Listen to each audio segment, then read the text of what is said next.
अन्जना दिदीको मेहनत साह्रै छ है। यहाँ यतिसम्म पारेर पनि नढल्ने यो रुख यति धेरै सुकेको छ।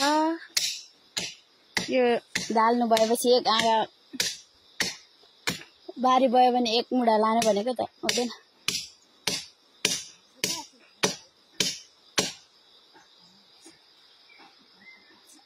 ढल्यो अब ठेल ल ल म यहाँ बल गर्नुले मेरो बल निस्किसक्यो मेरो। म त्यहाँ छेउमा डर लाग्छ। म किन यस्तो रुखहरू ढल्यो के भयो भने डर लाग्छ हौ। अहिले त्यही त भन्दैछु।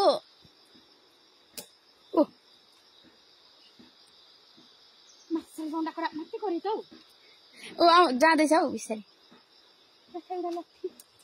जाँदैछ नचलाउनु। ढले ढले म त ढल्दैछ हौ। अहिले गइहाल्यो भने जम्मै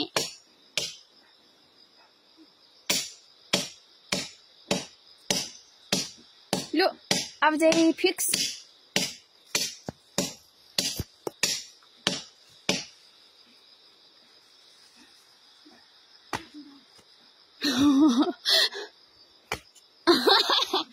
फेदमा हानेर हुन्छ त टिप्पीमा आयो भने त जान्थ्यो नि। अनि केले पक्रेको हो त्यहाँ शक्ति छ कि के हो?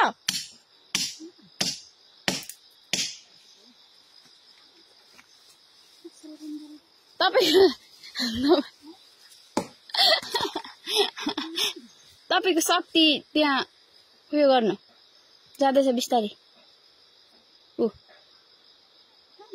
अहिले लाग्छ यता आउनु लाग्छ के त्यो उसितेर।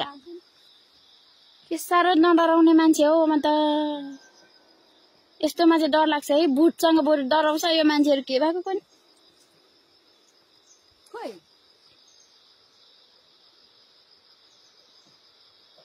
तल होला फेरि बारीको फिक्स भइसक्यो। मेरो चाहिँ अलग्गै छ है के पनि नगरिने।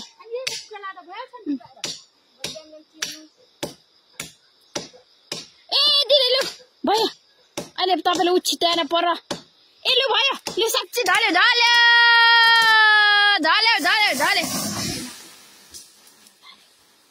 मार्दैन के सुनेर नि नगरपालिकाले माटो यतिले थामेको हो यतिले। यति साह्रो मेहनत। अन्जना दिदी साह्रो मेहनत गर्नुभयो। यति राम्रो बनाउनु भएछ। ल